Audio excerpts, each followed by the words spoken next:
everyone. So if you're an investor or a trader, you need to have this update that what has happened in the world in the past 24 hours.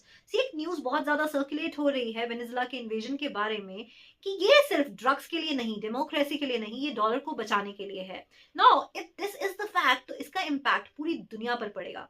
Let us understand what has just happened. Last 24 hours में reports और statement सामने आई हैं जहां Venezuela पर direct action लिया गया. President Maduro को हटा दिया गया उनकी पोजीशन से और यूएस ने इसे लॉ एनफोर्समेंट, ड्रग्स और स्टेबिलिटी का इशू बताया. लेकिन इंटरनेट और जियोपॉलिटिकल एक्सपर्ट्स एक बिल्कुल अलग रीजन बता रहे हैं इसके बारे में. Real question is that America Venezuela में इतना इंटरेस्ट क्यों ले रहा है. वेनेजुला यूएस के लिए कोई मेजर ड्रग सप्लायर भी नहीं है, वहां से यूएस को कोई टेररिस्ट थ्रेट भी नहीं है. तो फिर वजह क्या है? Oil. Is that oil? But not just oil. Venezuela के पास दुनिया का सबसे बड़ा ऑयल रिजर्व है, even bigger than Saudi Arabia. लेकिन इशू सिर्फ ऑयल का नहीं है. इशू है कि ऑयल को किस करेंसी में सेल किया जा रहा है. Petro dollar. Now let us understand this की कहानी क्या है. 1970s में अमेरिका ने सऊदी अरेबिया के साथ एक सीक्रेट टाइप की डील की और वो डील ये थी कि दुनिया का ऑयल सिर्फ यूएस डॉलर में बिकेगा. अमेरिका सऊदी अरेबिया को मिलिट्री प्रोटेक्शन देगा. इसका मतलब क्या हुआ? हर कंट्री को ऑयल खरीदने के लिए डॉलर्स चाहिए होंगे, इसलिए सारी दुनिया डॉलर्स यूज करती है. और जब पूरी दुनिया डॉलर चाहती है, अमेरिका डॉलर प्रिंट कर सकता है बिना किसी प्रॉब्लम के, बिना किसी डर के, ज्यादा से ज्यादा.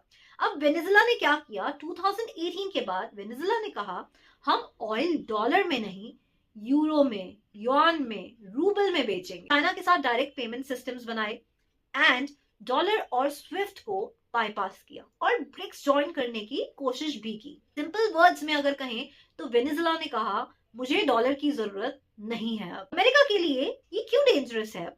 अगर एक ऑयल रिच कंट्री डॉलर को छोड़ देती है एंड दूसरी कंट्रीज भी उसको फॉलो कर लेती हैं, तो what can be the impact? तो डॉलर की डिमांड बहुत ज्यादा गिरती है, अमेरिका का फाइनेंशियल पावर वीक होता है और पेट्रो डॉलर सिस्टम कोलैप्स होने लगता है. राइट?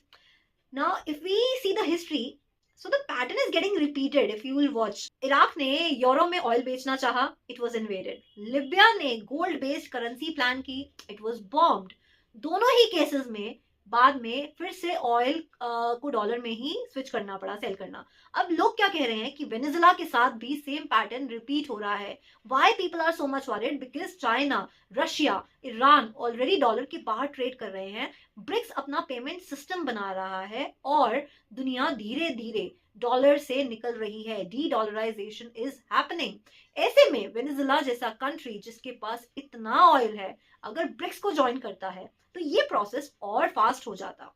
लोग ये कह रहे हैं कि ये एक्शन एक वार्निंग है दुनिया के लिए, डॉलर को चैलेंज मत करो. लेकिन आयरनी ये है, जब आप फोर्स यूज करते हो करेंसी को बचाने के लिए, तो दुनिया को लगता है कि शायद करेंसी ऑलरेडी वीक हो चुकी है.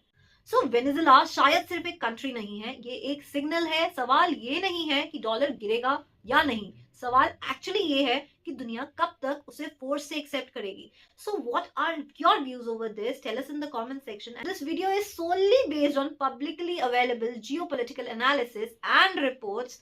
इसका पर्पस सिर्फ अवेयरनेस और डिस्कशन है, ना कि किसी भी कंट्री या किसी करेंसी के लिए कोई propaganda. And do tell us your views on the comment section कि आपका क्या व्यू है इस चीज को लेके.